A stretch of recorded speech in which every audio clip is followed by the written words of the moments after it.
boat, we're using our reels with a bait runner feature on them, which as soon as a fish strikes, actually allows it to take line out so that you don't get your rod slung off the dock. That was quick. Time to go to work. That didn't take long. That's the sound every fisherman loves to hear. That drag peeling.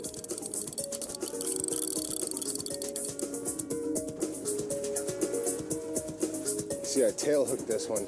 One of the things these catfish do a lot of times is they come up and try to slap the bait ball to knock it apart so they can feed on it. A lot of times you end up hooking them right in the tail, like we have this one.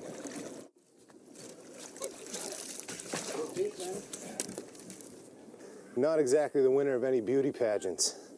But what a big, gorgeous fish it is anyways, huh? Now you can tell these fish were at one point bottom feeders and sucked algae off of rocks. See, their eyes are on the side of their head, or even down a little further than the side of the head, and that way they're looking down. That's where they feed, is on the bottom.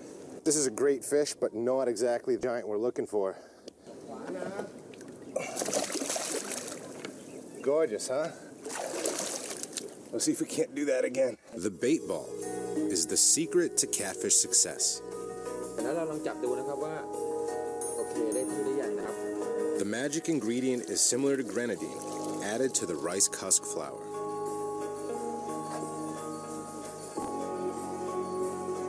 It may look like dry, loose powder, but these skilled hands can compress it and shape it around a spiral wire feeder basket and make it hold together for the cast.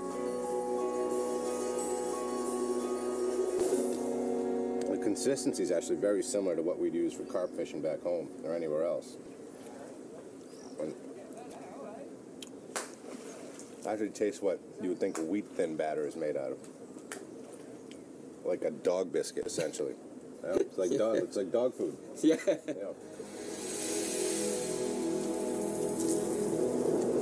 Casting this milk bone for catfish actually takes a special technique. The ball has to arc high into the air and come straight down into the water so it doesn't break apart. And it has to make a loud splash to attract the fish.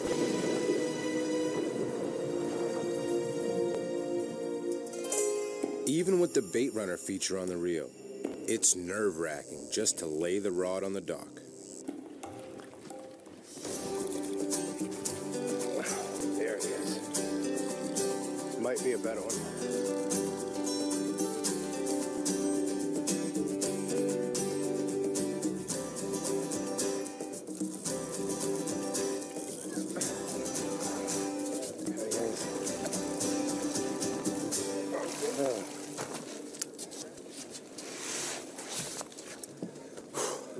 Some fierce fighters. I think pound for pound, these fish are one of the top.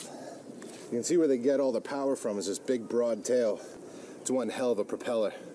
So when they want to get out of town, they get out of town.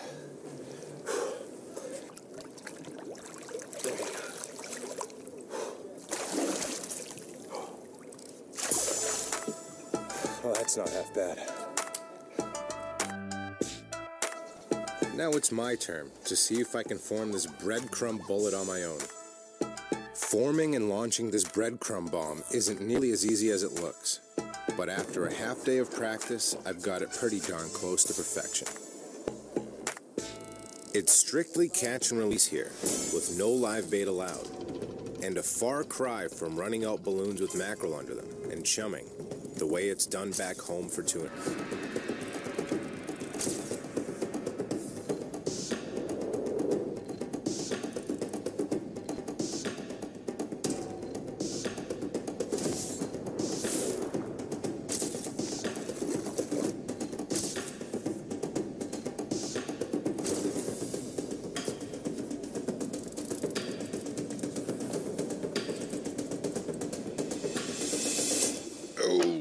The snap of defeat. Unfortunately, during the fight, the line wrapped around my float and dug into itself.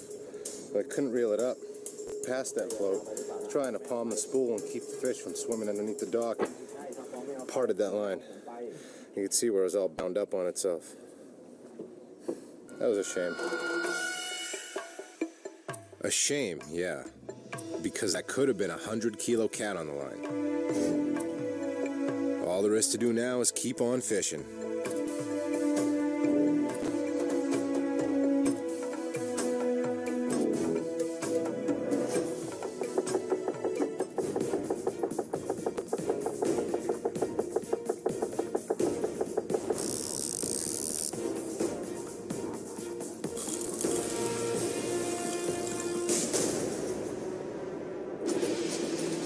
A long flight carries me to a city of rivers and canals, Bangkok, Thailand, where angling styles and techniques have been refined over years of practice to make it possible to land the world's largest catfish, the Mekong.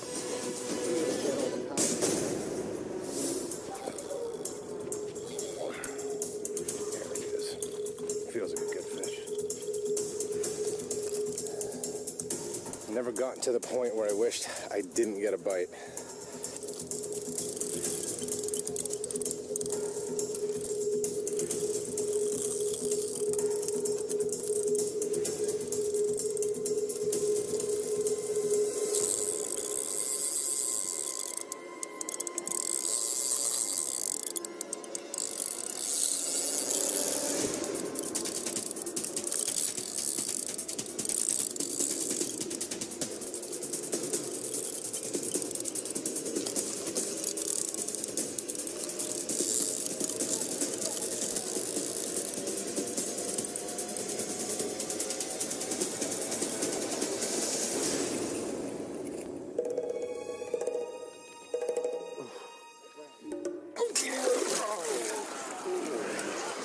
How fat this guy is. Ugh. That'll work. An awesome fish. So much beef to him. Keep him wet because the sun's out. Don't want him to dry up. What a gorgeous beast, huh?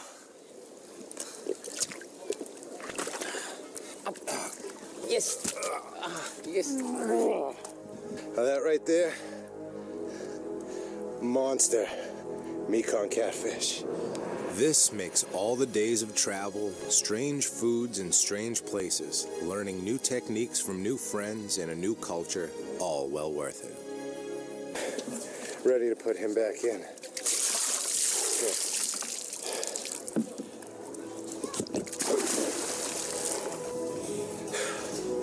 I think my job is done. And if it's not, I'm physically done.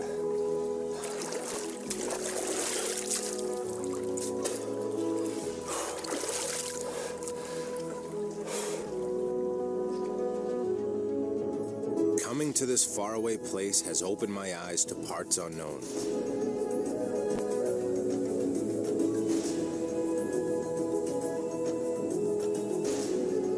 I've learned from the people here about the art of angling for new species. And it's an adventure that's just begun as I set out to explore more of the waters of exotic Thailand.